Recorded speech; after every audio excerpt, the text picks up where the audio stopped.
네, 오늘은 마가복음 3장 13절입니다. 전체적으로 좀 건너뛰었어요. 3장 초반부로 건너뛰고 바로 13절입니다. 예수님이 제자들을 세우시는 부분인데 여러분들과 함께 생각해 보고 싶은 부분들이 참 어, 많다라기보다는 아주 중요하게 생각해 볼 부분들이 있는 그런 말씀인 것 같습니다. 예수님께서 산에 오르사 자기가 원하는 자들을 부르셨어요. 자기가 원하는 자들을 부르셨습니다. 그러니까 지금까지는 예수님을 따르는 사람들이 많았는데 예수님 따르든지 말든지 그게 자기 자유였어요.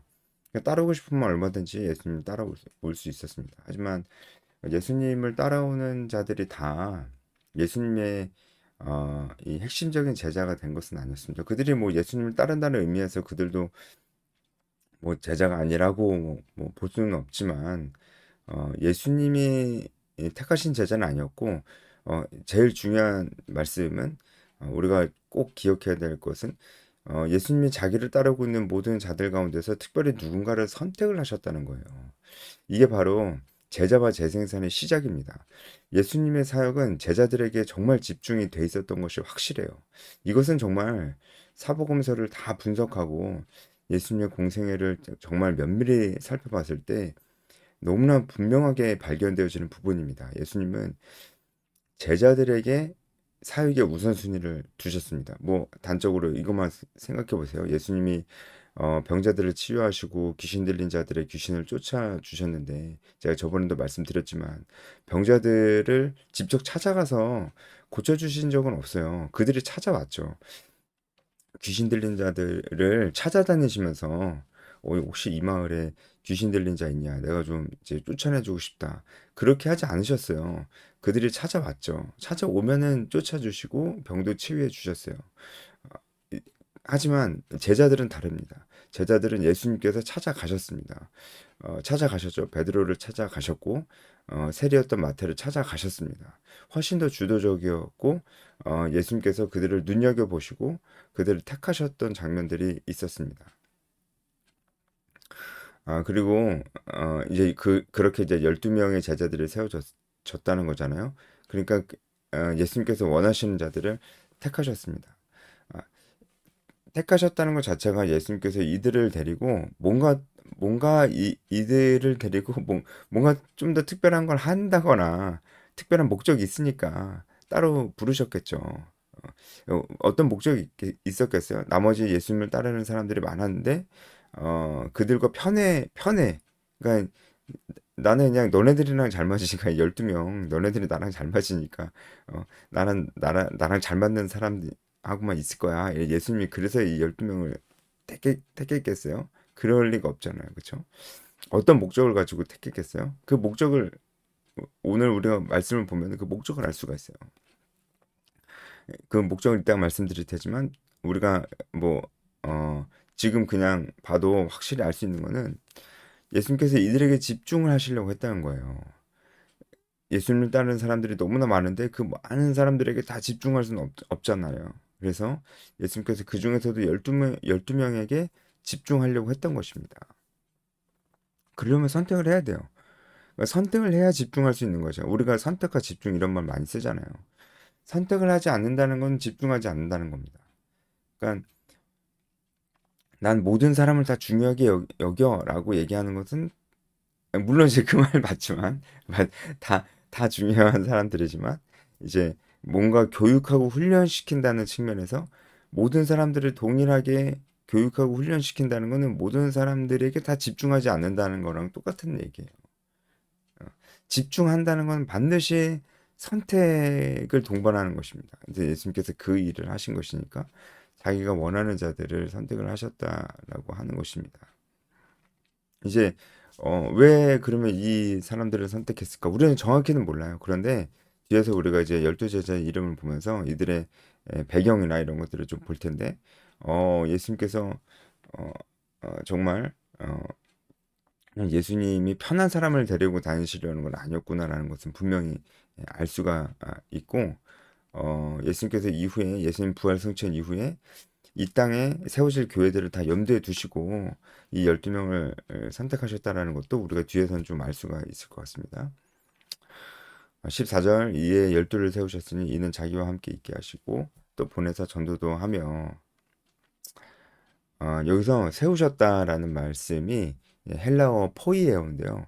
이것은 이 동사가 이제 하나님께 적용이 되면 하나님께서 포이에오 하셨다라고 한다면은 창조하셨다라는 그런 뜻이 되고요. 그리고 언약적 관점에서 이 단어는 어떤 것을 다른 성질의 것으로 만들다. 그러니까 완전히 다른 성질의 것으로 만들다. 창조하다라는 뭐 비슷한 뜻이 되죠. 그리고 구약적 문맥에서는 이 단어가 왕이나 제사장을 임직한다라는 그런 뜻으로 쓰였습니다. 그러니까 12제자를 세우셨다라는 것이 하나님께서 이들을 창조하셨다는 거예요. 그러니까 무슨 뜻이겠어요? 그러니까 이 12명은 완전히 새로운 사람으로 만드셨다라는 거예요. 그러니까 그런 의미로 이들 이들을 임명하셨다는 거예요. 왕과 제사장을 임직할 때 쓰인 단어라고 하니까 그런 의미로 이 사람들을 완전히 다른 사람으로 만들려고 하는 포이에오, 만들려고 하는 의미로 이들을 임명하셨다가 바로 열두를 세우셨다라는 그런 뜻이죠. 그러니까 이것도 바로 분명히 선택과 집중의 의미가 있고 분명한 목적을 가지고 이들을 세우셨다라는 것을 알 수가 있어요. 분명히 알 수가 있어요. 나는 다 좋아. 뭐 나는 너네 다 좋아. 나는 다 사랑해. 어, 사랑하지만 그래도 선택과 집중이 있는 거예요. 예수님이 다 사랑하지 않았겠어요. 예수님이 하나님이신데 사랑하니까 이 땅에 오셨죠. 근데 다 사랑했지만 오히려 모든 사람 사랑하시기 때문에 선택과 집중이 필요해요.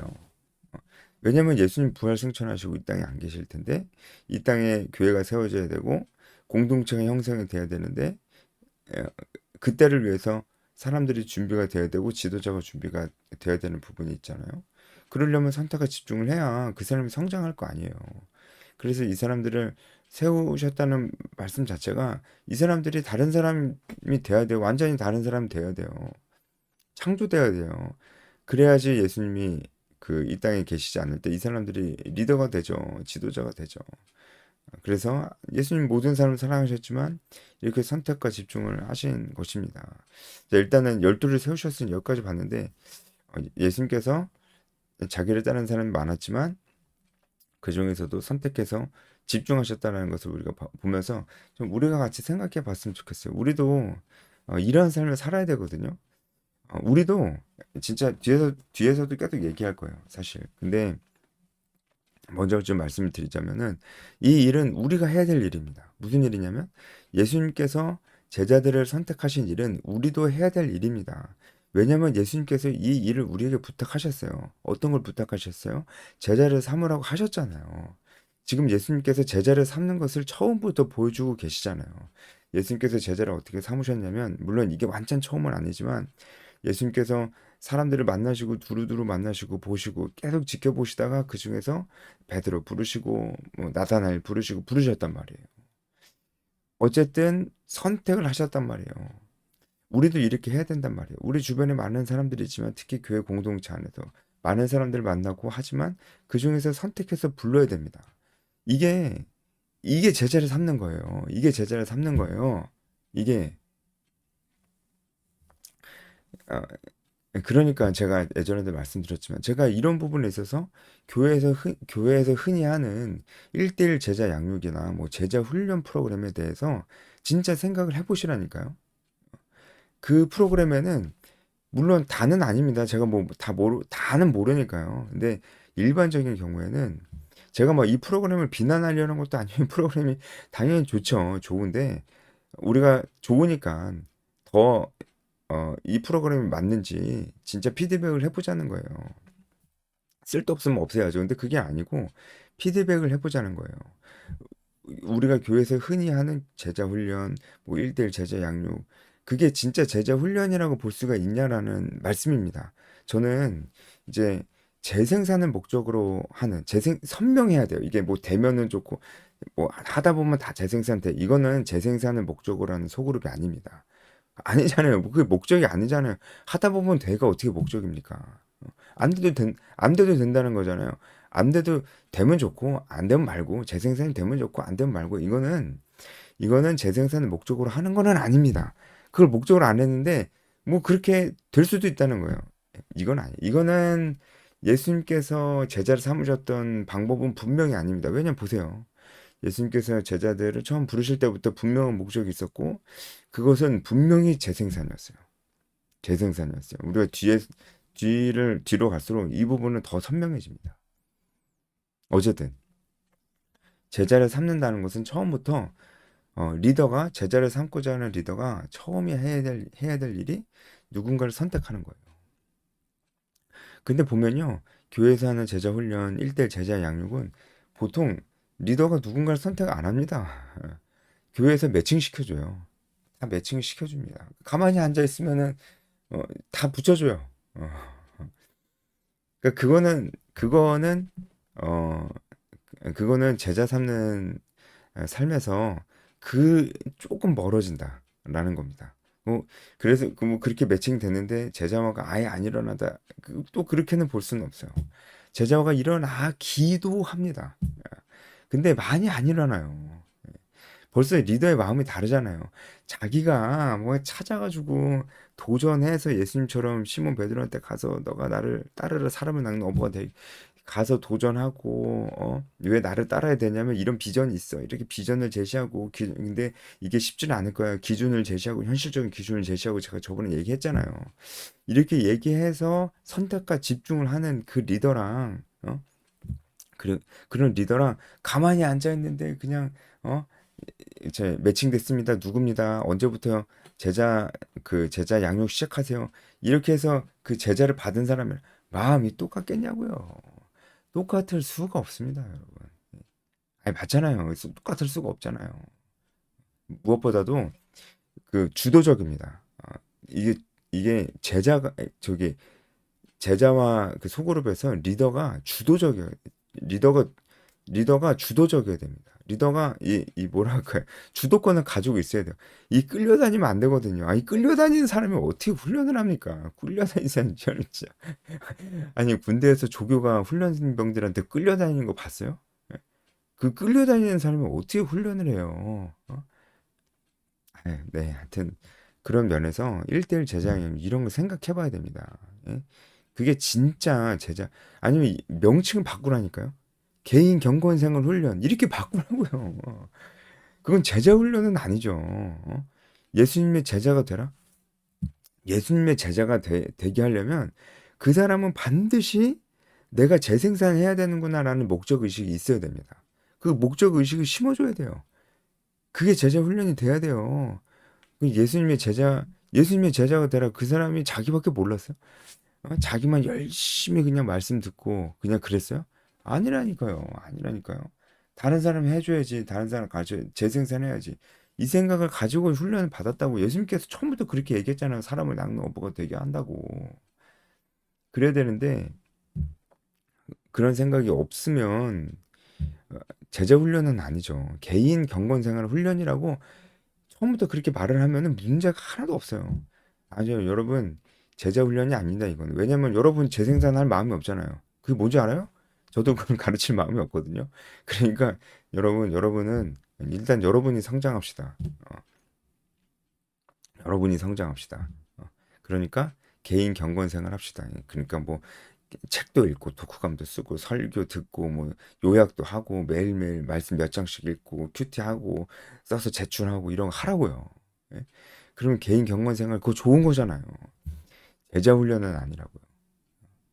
그러니까 진짜 우리가 성경을 기준으로 판단했을 때 아니잖아요. 네. 굳이 제자 훈련이라는 말을 써야 됩니까? 네. 저는 이제 이 부분이 우리가 분명히 짚고 넘어가야 되는 부분이라 이렇게 생각을 합니다. 예. 명칭이 중요하냐? 중요하죠. 왜냐면 자꾸 제자 훈련이라는 말을 쓰니까 재생산이 없어도 제자 훈련인 것 같잖아요. 그러니까 그건 아니죠. 그렇죠? 14절 다 끝내지 않았는데 예수님께서 이 12명의 제자를 이런 의미에서 임명하신 목적이 있는데 두 가지 목적이 있다. 이게 제일 중요한 것 같습니다. 14절만 해설하면 나머지는 거의 끝날 것 같습니다. 두 가지 목적이 뭐뭐 하기 위하여라는 헬라어 히나라는 이런 접속사가 두 번 쓰이면서 그 예수님께서 이 열두를 따로 선택과 집중하셨던 그 목적이 무엇인지 확실히 나와 있는데, 그 첫 번째는 자기와 함께 있게 하시려고 불렀다. 두 번째는 보내시고 전도하시려고 불렀다. 첫 번째는 자기와 함께 하게 하시려고 보냈어요. 이거 동거입니다. 동거. 예수님께서는 실제로 제자들과 함께 먹고 마셨어요. 그래서 예수님을 따르려고 하는 그 어떤 제자에게도 그 그렇게 말씀하셨잖아요. 여우도 굴이 있고 있으되 인자는 머리 둘 곳이 없다, 이렇게 말씀을 하셨잖아요. 그 얘기는 그러한 삶을 제자들도 함께 살았다는 거예요. 12제자들 그런 삶을 함께 살았습니다. 예수님과 동거동락을 함께 했습니다. 그래서 예수님께서 풀타임으로 이들을 따로 부르셨다는 말씀을 제가 이제 들었었죠. 예수님께서 제자를 삼으실 때 함께 동거하셨습니다. 함께 사셨어요. 왜냐면은 많은 시간을 보내야 했기 때문입니다. 많은 시간을 보내야 이들의 변화가 될 수가 있거든요. 이런 의미에서 우리도 제자를 삼는다고 할 때 함께 많은 시간을 보내야 됩니다. 같이 살 수 없는 환경이라면 다른 방법을 동원해서 우리가 그 사람과 함께 많은 시간을 보내야 됩니다. 많은 시간을 보내야 되는 이유가 뭘까요? 관계가 쌓이기 때문입니다. 무조건 그냥 지식 전달을 해야 될 게 많기 때문에 같이 살아야 되는 건 아닙니다. 같이 사는 그 모든 시간이 다 강의 시간은 아니잖아요. 예수님께서도 그러지 않으셨어요. 함께 먹고 마시는 시간이 되게 많았습니다. 왜 그러셨습니까? 관계를 쌓아야 되거든요. 친밀한 관계. 사람은 관계 속에서 변화됩니다. 여러분은 누구에게 영향을 받았습니까? 부모님일 겁니다. 왜냐하면 함께 많은 시간을 보냈기 때문에 그래요. 또 여러분 누구에게 영향을 받았습니까? 친구에게 영향을 받았을 겁니다. 왜냐하면 친밀하기 때문입니다. 친한 사람에게 영향을 받게 됐어요. 그리고 많은 시간을 보냈기 때문입니다. 여러분 누구에게 영향을 받고 있습니까? 여러분 회사 사람들에게 영향을 받을 것입니다. 친하지 않아도 함께 많은 시간을 보내기 때문입니다. 그래요. 사람이 그래요. 그래서 여러분이 진짜 이 재생산 제자화 과정에 참여하시려면 시간을 많이 보내야 됩니다. 다른 방법이 없습니다. 다른 방법이 없어요. 그러니까 여러분, 저는 한번 여러분에게 이런 것들을 도전해보고 싶은데, 여러분 교회에서 청년부에서 셀리더를 하세요. 셀리더를 하실 때 그 중에서 여러분이 제자와 재생산을 하세요. 그러면은 셀리더 만약에 만약에 여러분에게 맡겨진 셀원이 한 6명, 7명 있다 그러면은 그 중에서 한 2명, 3명, 하다못해 한 1명, 2명이라도 여러분이 선택을 한번 해보세요. 그러려면 어떻게 돼요? 여러분 셀원들과 골고루 잘 지내고 그들과 많은 시간을 보내면서 그중에서 여러분 눈여겨보는 거죠. 눈여겨봤을 때 한두 명 정도 보이는 거죠. 그리고 그들에게 가서 분명한 비전을 제시하고 현실적인 기준을 제시하는 거예요. 그래서 선택과 집중을 하는 거예요. 그리고 그들과는 더 많은 시간을 보내야 됩니다. 이게 지금 제가 말씀드리는 게 정확하게 예수님께서 하셨던 방법이에요. 그리고 예수님께서는 어, 그렇게 제자를 삼는다는 것이 무엇인지를 보여주시고 그 다음에 마지막에 우리에게 제자를 삼으라고 말씀하신 거니까 우리가 이렇게 해야 돼요. 어, 그러려면 우리가 방금 말씀드렸듯이 교회 셀리더들은 이런 식으로 할 수 있다는 겁니다. 불가능한 거 아니잖아요. 그렇죠? 그리고 예수님께서 제자들을 선택하신 두 번째 이유는 보내시려고 했습니다. 보내고 전도하시려고. 여기서 보내사에 해당되는 것은 아포스텔인데 그 사도가 바로 아포스톨로스입니다. 그러니까 사도는 보내심 받은 자라는 뜻이죠. 그러니까 예수님께서 제자들을 부르신 이유가 벌써 함께 하시려고 그러면서 예수님께 훈련 받게 하시려고 그리고 그들을 보내시려고 불렀어요. 그러니까 교회 안에만 있는 것은 이것은 정말 우리가 해야 될 일이 아닙니다. 우리는 계속해서 나가야 돼요. 이 나가는 게 뭡니까? 뭐 새수명 축제 되면은 가서 교회 와, 우리 교회 와. 이게 보냄받은 자들이 해야 될 일이 뭐 맞기는 맞지만 이거는 너무나 소극적이고 너무나 일부분이고 뭐 거의 하지 않는 겁니다. 음, 정말 일상의 삶에서 영향력 있는 삶을 살아야 돼요. 크리스찬으로서. 이건 단순히 일 잘하고 사람 좋아져라 이런 얘기 아닙니다. 진짜 일상의 삶에서 전도해야 됩니다. 삶에서 전도해야 됩니다. 세세명 축제 있을 때만 이벤트적으로 전도하는 게 아닙니다. 삶이 전도가 돼야 됩니다. 우리의 삶 자체가 교회에서 벗어나서 일상의 삶을 기대하는 것으로 우리가 주일의 삶을 보내야 돼요. 그러니까 막 예배만 열심히 드리는 게 우리가 진짜 좋은 신앙인이라고 생각하는 거는 너무나 이상한 거예요. 우리는 예배 드리기 위해서 있는 게 아니고 우리는 일상에서 승리하기 위해서 예배를 드리는 겁니다. 예배를 드리기 위해서 있나요? 이게 무슨 말인지 알죠? 제가 예배를 폄하하는 거 아니잖아요. 예배의 목적이에요, 목적. 예배를 드리기 위해서 있는 게 아니에요, 우리는. 일상의 삶에서 승리하기 위해서 있는 겁니다. 승리는 뭡니까? 하나님이 우리를 부르신 목적, 이 세상의 빛과 소금이 되는 목적.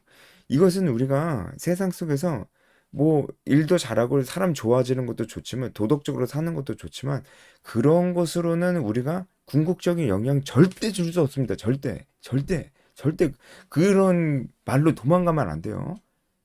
난 좋은 사람 되겠다 이런 말로 도망가지 마시라고요. 복음을 전해야 됩니다. 이거 말고 다른 방법이 없다니까요. 어? 다른 방법으로 하나님께 영광을 돌릴 생각을 하지 마세요. 분명히 복음을 전하고 제자를 삼으라고 했는데 이 명령에 순종하지 않으면서 다른 방법으로 하나님께 영광을 돌린다 이런 얘기 하지 마세요. 모르는 얘기 하지 마시라고요. 자기에 합리화하지 마시라고요. 제 말이 틀렸습니까? 네, 그래서 우리는 어, 예배를 드리지 말란 얘기 안 드리세요. 많이 드리세요. 근데 중요한 거는 그만큼 그러면 일상의 삶에서 잘 살아야죠. 성숙해져야죠. 예? 성숙해져야죠. 근데 그런 건 없이 예? 생수명 축제 됐을 때만 전도하고 어, 전도도 좀 성숙하게 해야지. 그리고 말씀 생활, 기도 생활도 스스로 알아서 영적 양식을 알아서 챙겨 먹는 거예요. 알아서. 예? 근데 그거 안 하고 어, 저는 이제 이 말씀을 안 드리겠습니다. 너무 길어져서. 네, 그리고 이제 15절에 귀신 내쫓고 귀신 내쫓는 권능도 가지게 하려고 하셨다. 그리고 다른 복음서에 보면은 병을 낫게 하시려고 하셨다. 이게 이제 예수님께서 그 목적이었다. 아, 이렇게 나오는데 이것도 우리가 좀 해석을 할 필요가 있어요. 지금도 우리는 하나님이 우리를 이 세상을 보내셨잖아요. 하지만 우리가 이 세상에서 귀신을 내쫓고 병을 고치진 않습니다. 그런 일이 있을 수도 없지만 대부분 없고 그래도 아무 문제가 없습니다. 그런 일 없어도 문제가 없습니다. 왜냐하면 이때랑 지금이랑은 다른 부분이 있기 때문에 그래요. 귀신을 내쫓고 병을 치유하게 하셨다는 것은 이때가 이제 복음으로 인해서 사단의 세력이 완전히 괴멸되는 시대였기 때문에 그런 말씀을 하신 것이고 또 그렇게 했을 때 그 사람의 삶이 완전히 변하잖아요. 제자들이 누군가의 귀신을 쫓아내주고 병을 고쳐주면은 그 사람의 삶은 완전히 변화되는 거예요. 그런 면에서는 지금도 우리와 연속성이 있습니다. 우리도 이 세상 속에 나가서 복음을 전하고 제자를 삼아야지 그래야지 그 사람의 삶이 완전히 변합니다. 그런 의미에서 우리도 그렇게 해야 됩니다. 우리가 귀신 쫓고 병을 치유할 필요는 없지만 우리가 복음을 전하고 제자를 삼음으로써 누군가의 삶을 완전히 변화시킬 수 있다는 면에서는 같습니다. 오늘 좀 길어지는데 이 12 제자들의 이름을 보면서 좀 의미를 좀 살펴보겠습니다. 예수님께서 베드로에게 주신 이름이 베드로입니다. 이 베드로는 원래 이름은 시몬이고 이 베드로의 뜻은 반석이라는 뜻입니다. 왜 이 이름을 주셨냐면 이 이름을 언제 주셨냐면 베드로가 주는 그리스도시요 살아계신 하나님의 아들입니다. 이렇게 얘기할 때 베드로에게 이 이름을 주셨어요. 이 이름 위에 교회를 이 반석 위에 교회를 세우시겠다 그랬어요. 베드로 위에 교회를 세우시겠다 이렇게 얘기한 거예요. 이것은 베드로라는 한 사람을 얘기한 게 아니고 베드로의 고백 위에 교회를 세우시겠다고 한 겁니다. 그런데 가톨릭 교회는 지금 가톨릭 처치 천주교는 이걸 잘못 해석해서 이 고백 때문에 베드로를 제1대 교황으로 그렇게 추대를 하고 있죠. 아닙니다. 베드로 위에 세우시겠다는 게 아니고 베드로의 이 고백 위에 세우시겠다라고 한 것이죠. 그래서 이 고백은 흔들리면 안 돼요. 진리니까 그래서 반석입니다. 자, 그리고 어, 세베대의 아들들이 나옵니다. 야고보와 요한은 형제였습니다. 어, 이 둘은 어부였지만 꽤 부유했고 예루살렘에 자신의 집을 가지고 있을 정도로 꽤 부유한 사람이었고 이 야고보와 요한의 아버지는 세베대였고 어머니는 살로메였습니다. 이 살로메는 예수님의 어머니인 마리아와 자매지간이기 때문에 이 야고보와 요한은 예수님과 사촌지간이었어요. 이종사촌지간이었습니다. 어, 그리고 이들의 별명은 보아너게 우리의 아들들이었는데 그것처럼 야고보와 요한은 되게 성격이 불같은 사람이었어요. 그러니까 베드로도 불같은 사람이었는데 이 불같은 사람 세 명이 맨 앞에 세 명이 먼저 기록되어 있습니다. 그리고 이 베드로, 요한, 야고보 이 세 명이 제일 먼저 기록되는 것이 이유가 있어요. 왜냐하면 이 세 명이 예수님께서 이 12명 중에서도 예수님께서 세 명을 더 집중해서 선택과 집중을 하셨는데 그 세 명이기 때문입니다. 그리고 그 중에서도 베드로를 제일 선택과 집중을 하셨죠. 그러니까 예수님께서 선택과 집중하신 사람들이 굉장히 다혈질적이라는 것도 좀 알 수가 있습니다. 재밌네요. 네, 그리고 안드레가 나옵니다. 18절에 안드레는 베드로의 형제였고 베드로를 예수님께 인도했었던 사람이기도 했습니다. 그 다음에 빌립이 나오는데 이 빌립과 이제 나다나엘은 어, 빌립과 바돌로메가 나오죠. 바돌로메와 나다나엘은 같은 사람입니다. 빌립과 바돌로메는 헬라식 이름을 가지고 있는 것을 봤을 때 이 사람들은 헬라 문화에 되게 영향을 받은 사람이었어요. 그러니까 예수님 제자들 가운데서는 어부들도 있었고 대부분 다 어부고 베드로와 이제 요한 야고보 다 이제 비슷했지만 이렇게 갈릴리 사람이긴 했지만 빌립과 바돌로면 헬라의 영향을 되게 많이 받은 사람이었어요. 되게 다양한 사람들을 예수님께서 제자로 삼으셨다는 것을 알 수 있고 이것은 예수님께서 후에 이 땅에 세워질 교회들을 염두에 두시고 이런 제자들을 이렇게 부르셨다라는 것을 알 수가 있습니다. 그리고 도마 어, 도마에 대해서는 여러분 잘 아실 것이고 그리고 알페오의 아들 야고보가 있습니다. 그러니까 세베대의 아들 야고보가 있고 알페오의 아들 야고보가 있잖아요. 둘을 구분하기 위해서 이렇게 했습니다. 근데 성경의 복음서의 다른 부분에 마태 레위인 마태가 이름이 레위라는 이름도 있잖아요. 그래서 이 마태를 소개할 때 알페오의 아들이라고 얘기하게 해요. 만약에 이 마태의 아버지와 이 야고보의 아버지가 같다면은 마태와 야고보는 형제지간이라고도 볼 수 있는데 확실하진 않아요. 이건요. 이제 어, 다데오가 나오고 다데오에 대해서 이렇게 알려진 것이 많이 없습니다. 그 다음에 가나안인 시몬이 나오는데 이 가나안인이라는 것이 어, 그 이제 열심을 나타내는 히브리어 카나에서 왔습니다. 그래서 이게 그 가나안 사람이라고 하는 의미보다는 이 열심인 시몬이라는 뜻입니다. 그러니까 열심당원이라는 거예요. 여러분 많이 들어보셨죠? 이때 로마에 대해서 폭력적인 독립투쟁하는 그 당이 있었는데 열심당이었습니다. 이 열심당원이 바로 시몬이었고, 그러니까 이 사람들은 그 항상 기회가 되면은 그 반동분자들을 암살하려고 항상 품속에 칼을 품고 다녔다고 해요. 그래서 이제 이들 열심당원 또 다른 이름으로 젤롯입니다. 여러분 이제 스타크래프트 아시는 분들 질럿 있잖아요. 질럿입니다. 질럿. 그 사람이 시몬이었어요. 그러니까 여러분 뭐 설교도 많이 들어보셨겠지만 이 시몬은 언제나 품속에 칼을 품고 다니면서 이 매국노들 그리고 이제 뭐 로마의 앞잡이들을 언제든지 암살할 준비가 되어 있는 사람이었어요. 그런데 로마의 앞잡이가 있었잖아요. 누구예요? 세리였던 마태. 그러니까 마태와 이 시몬이 같이 있는 것 자체가 엄청난 일입니다. 근데 예수님께서 이들을 다 부르셨어요.